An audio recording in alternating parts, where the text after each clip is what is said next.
First of all, it is important to say that the European Commission stands behind its recommendation we made in the middle of October. We strongly believe that Montenegro has delivered on all the expectation, has fulfilled the criteria, so Copenhagen criteria, including the very important political ones. We think that Montenegro has achieved a very high level of inclusivity of the process. The way the opposition has been involved in that process, the way the government, the authorities has consulted the NGO is very important. Also, the way Montenegro plays a very constructive role in the region. All of that is still very, very relevant. In addition to our recommendation, I wrote a letter this week to the foreign minister of all member states, making one more point very, very clear. And it is that the effort has not stopped at the beginning of October when we made our recommendation, that Montenegro continues to deliver on the track record. So I hope the member states, and it is their decision at the end of the day, because they are in the driving seat of the enlargement process, and rightly so, but I hope very much that they will take into account both our original recommendation and also the new facts and additional facts which are in the letter they received from me yesterday. And France and Holland, we said, LMGP said it's early June next year.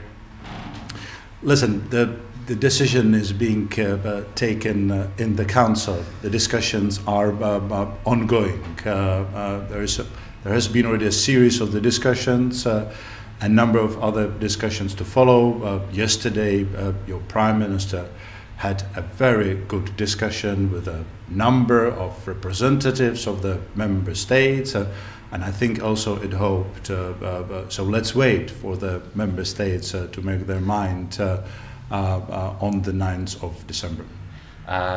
What would happen if we get the date, but I said the word, conditional date of the negotiation? That's the rumor that is going on and on in Montenegro. Yeah, let me not speculate what if, because the Commission is quite confident that all the conditions have been fulfilled for member states starting the accession negotiations with Montenegro. There was one more important element, and I think it was very, very important. Your Prime Minister yesterday, in the course of discussion with a number of representatives, stressed that.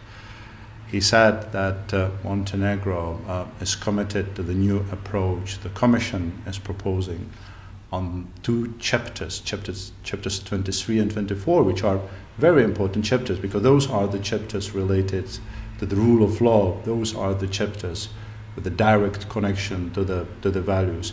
And the rule of law is exactly that area where some member states have a feeling that more could be and more should be done. And I stress that in my letter I already referred to. I made that point that opening these two chapters at the very beginning of accession process and closing these two chapters at the end of the process gives member states an opportunity to help Montenegro to establish a solid track record and to steer the implementation in these two important areas.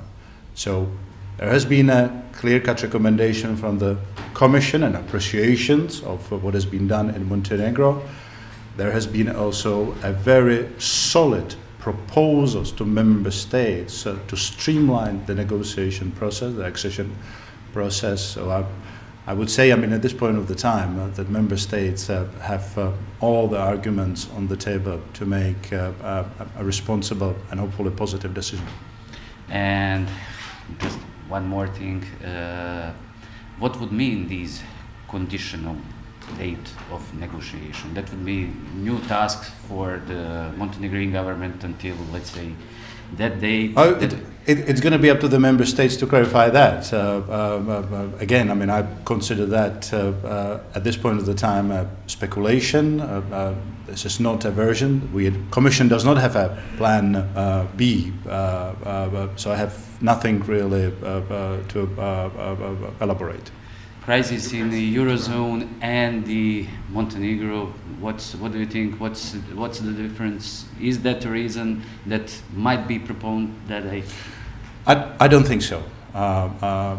Enlargement has not been a reason for the current crisis of confidence in Eurozone, and I hope that all politicians and leaders would accept that and that they would invest further in the enlargement, which has become and still is still the most successful policy of the European Union.